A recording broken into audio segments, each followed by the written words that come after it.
U davna vremena čaj od smokvina lista pio se kao pomoć kod bronhitisa i drugih plućnih bolesti, što ne čudi jer listovi imaju protivupalno delovanje, prepuni su hranljivih tvari i bogat izvor vitamina A, B1 i B2.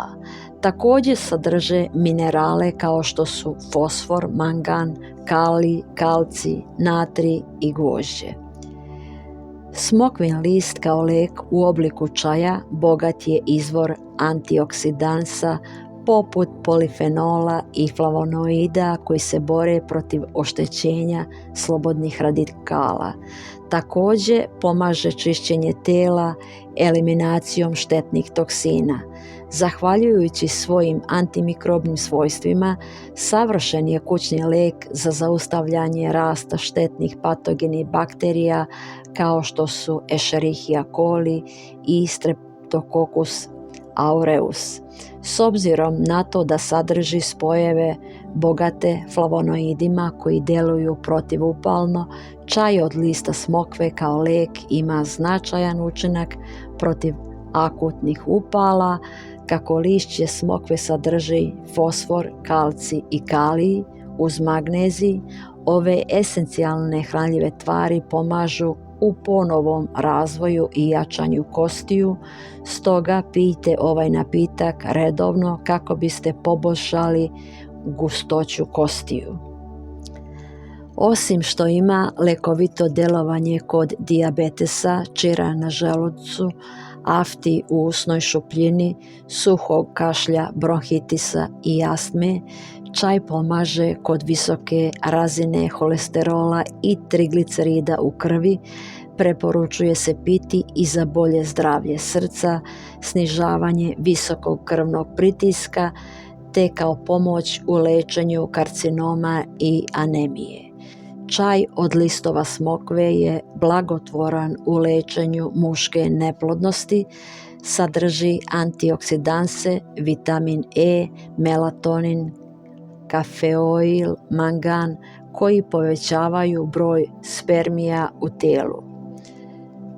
Pijte ovaj čaj redovno kako biste iskoristili njegove neizmjerne dobrobiti. Studija iz 1998. godine pokazuje da list smokve i dijabetes imaju jaku poveznicu. Kad se konzumira čaj od lista smokve, iskustva ispitanika potvrđuju njegova antidijabetička svojstva koja su ujedno i najviše priznata kod njegove lekovitosti. Ako se koristi preventivno, čaj smanjuje rizik od dijabetesa usporavanjem procesa apsorpcije glukoze. Kada osoba sa dijabetesom pije čaj uz doručak, lišće smokve smanjuje količinu inzulina koja je potrebna tijelu. Ovi izvanredni učinci omogućuju osobi sa dijabetesom da smanji korištenje injekcije insulina, što je skup i često dugotrajan proces. Prelijte 2 čajne kašičice osušenih listova smokve šoljom od 200 ml ključale vode, pokrijte i ostavite da odstoji od 10 do 15 minuta. Zatim procedite, svako jutro popijte 1 šolju čaja uz doručak.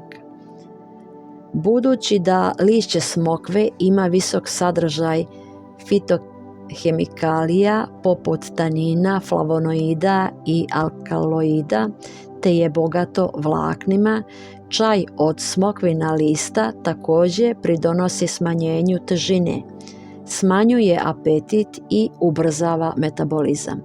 Tako pomaže kod mršavljenja i smanjuje rizik od pretilosti. Također ima detoksikacijski učinak na telo i kožu te potiče zdravu probavu. S obzirom da je vrlo hranjiv, nemojte prekoračiti dnevnu dozu jer može potaknuti debljanje. Uz konzumaciju čaja nužni su pravilna ishrana i tjelesna aktivnost.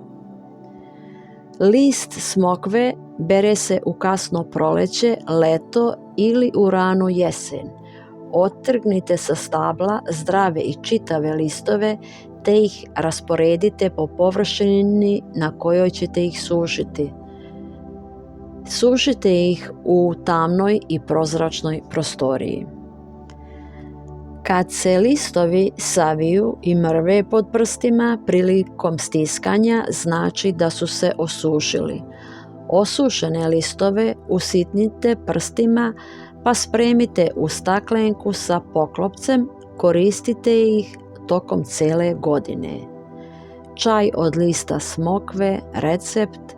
Suvo lišće smokve priprema se na jednak način kao bilo koji lekoviti čaj. Možete dodati više ili manje lišća, ovisno o tome želite li jaču ili slabiju aromu čaja. 2 čajne kašičice suvih usitnjenih listova smokve i 250 ml vode.